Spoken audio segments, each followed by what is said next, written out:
আসামোলজি চেনেলটোলৈ আপোনালোক সকলোকে স্বাগতম জনাইছোঁ। আজি ভিডিঅ'টোত ভাৰতৰ নিয়ন্ত্ৰক আৰু মহালেখা পৰীক্ষক অৰ্থাৎ কম্ট্ৰলাৰ এণ্ড অডিটৰ জেনেৰেল অফ ইণ্ডিয়াৰ বিষয়ে উল্লেখ কৰা হ'ল। কম্ট্ৰলাৰ এণ্ড অডিটৰ জেনেৰেলে কেন্দ্ৰীয় চৰকাৰ আৰু ৰাজ্যিক চৰকাৰৰ একাউণ্টসমূহ অডিট কৰে।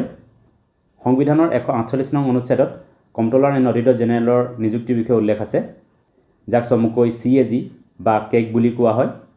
এই অনুচ্ছেদ অনুসৰি ভাৰতৰ ৰাষ্ট্ৰপতিয়ে কম্ট্ৰলাৰ এণ্ড অডিটৰ জেনেৰেলক নিযুক্তি দিয়ে।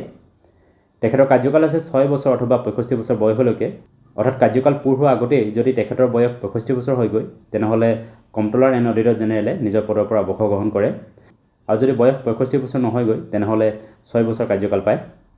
কম্ট্ৰলাৰ এণ্ড অডিটৰ জেনেৰেলক ভাৰতৰ ৰাষ্ট্ৰপতিয়ে শপত বাক্য পাঠ কৰোৱায়। তেখেতৰ মাহিলী বেতন হৈছে 2,50,000 টকা। ভাৰত স্বাধীন হোৱাৰ পৰা বৰ্তমানলৈকে যিসকল ব্যক্তি কম্ট্ৰলাৰ এণ্ড অডিটৰ জেনেৰেল পদত নিযুক্তি পালে তেখেতলোকৰ তালিকাখন দিয়া হ'ল।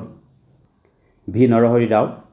ভি নৰহৰি ৰাও হৈছে ভাৰতৰ প্ৰথমগৰাকী কম্ট্ৰলাৰ এণ্ড অডিটৰ জেনেৰেল। তেখেতৰ কাৰ্যকাল আছিল 1948 চনৰ পৰা 1954 চনলৈকে। অনিল কুমাৰ চন্দা। তেখেতৰ কাৰ্যকাল আছিল 1954 চনৰ পৰা 1960 চনলৈকে। A.K. ৰয়। তেখেতৰ কাৰ্যকাল আছিল 1960 চনৰ পৰা 1966 চনলৈকে। S. ৰংগানাথন। তেখেতৰ কাৰ্যকাল আছিল 1966 চনৰ পৰা 1972 চনলৈকে। A. বক্সি। তেখেতৰ কাৰ্যকাল আছিল 1972 চনৰ পৰা 1968 চনলৈকে। জ্ঞান প্ৰকাশ। তেখেতৰ কাৰ্যকাল আছিল 1968 চনৰ পৰা 1984 চনলৈকে। তিলকনাথ চতুৰ্বেদী। তেখেতৰ কাৰ্যকাল আছিল 1984 চনৰ পৰা 1990 চনলৈকে। C.G. চমিয়া। তেখেতৰ কাৰ্যকাল আছিল 1990 চনৰ পৰা 1996 চনলৈকে। V.K. চুংলু। তেখেতৰ কাৰ্যকাল আছিল 1996 চনৰ পৰা 2002 চনলৈকে। বিজেন্দ্ৰনাথ কৌল। তেখেতৰ কাৰ্যকাল আছিল 2002 চনৰ পৰা 2008 চনলৈকে। বিনোদ ৰায়। তেখেতৰ কাৰ্যকাল আছিল 2008 চনৰ পৰা 2013 চনলৈকে। শশীকান্ত শৰ্মা। তেখেতৰ কাৰ্যকাল আছিল 2013 চনৰ পৰা 2017 চনলৈকে।